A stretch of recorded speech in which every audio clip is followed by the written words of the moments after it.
Yang kedua, tempat mengistirahatkan hati kita di mana? Di majelis ilmu. Karena sebenarnya bahwasanya fungsinya ilmu ketika kita cari dan kita gali adalah untuk menghidupkan apa yang mati pada hati kita dan membasahi apa yang kering pada jiwa kita. Makanya kemudian kita dapatkan Rasulullah itu menyerupakan ilmu dengan air hujan. Kenapa Rasulullah itu menyerupakan ilmu dengan air hujan? Karena fungsinya hujan itu apa? Menghidupkan yang mati, membasahi yang kering. Kalau Nabi menyerupakan ilmu dengan air hujan, berarti kita kalau duduk di majelis ilmu, berarti Allah itu sedang merencanakan dihidupkan hatimu yang mati, dibasahi jiwamu yang kering.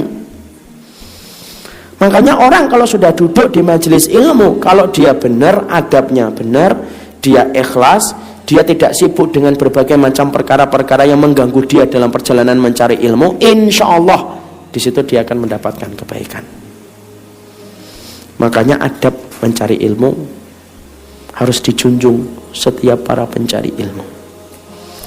Makanya kalau boleh kita bandingkan ibu dan bapak, dulu itu para ulama dulu kalau mereka sudah nyari ilmu, saking mereka khusyuknya, digigit kalajengking aja tidak gerak.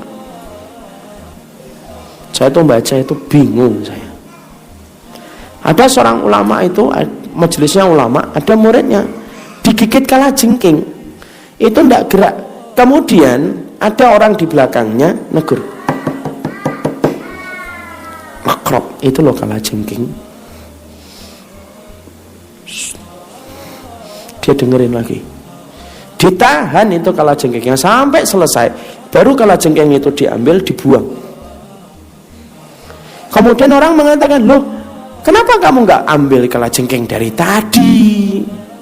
Dia berkata, aku sungkan ketika Allah telah berfirman, Rasul telah bersabda untuk mengingatkan saya, lalu saya sibuk dengan urusan saya sendiri. Makanya ilmunya barokah. Tidak banyak ibu, tapi betul-betul merubah mereka menjadi pribadi yang luar biasa. Malamnya berubah, cara ngambil hartanya berubah. Kalau hari ini kadang-kadang kita banyak mendatangi majelis ilmu, tapi tidak ada perubahan pada diri kita masing-masing. Kenapa? Mungkin salah satunya karena adab dan akhlak yang harusnya kita perhatikan dalam mencari ilmu, tidak kita betul-betul praktekkan.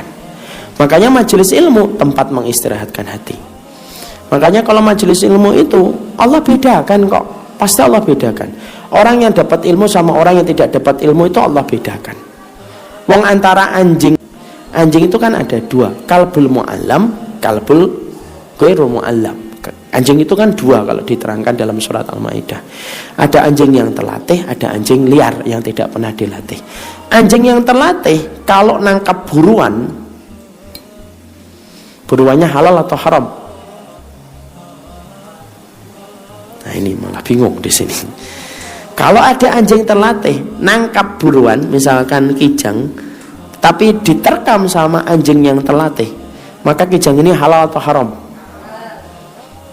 Halal atau haram? Dia mengatakan haram tadi. Halal atau haram? Halal. Kenapa? Karena diterkam sama anjing yang dilatih. Tapi kalau ada kijang diterkam sama anjing liar yang tidak pernah dilatih, maka kemudian kijangnya ini menjadi haram dimakan. Kenapa? Karena yang nerekam anjing yang tidak terlatih. Allah aja bedakan antara anjing yang mengetahui ilmu dengan anjing yang tidak punya ilmu. Loh, Allah bedain kok, apalagi manusia.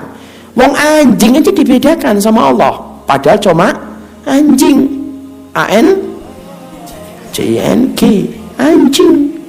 Allah bedakan. Loh, manusia antara yang berilmu tidak berilmu itu Allah bedakan.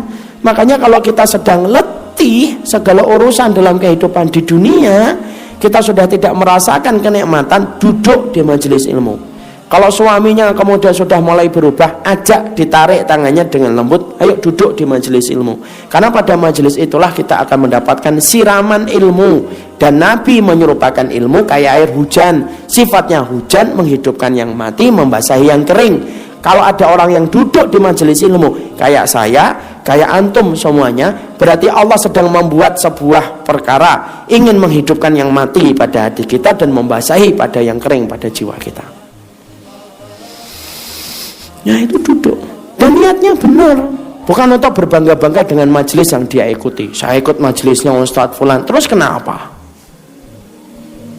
Tidak ada yang melebihkan kecuali karena keimanan dan ketakwaan kita masing-masing.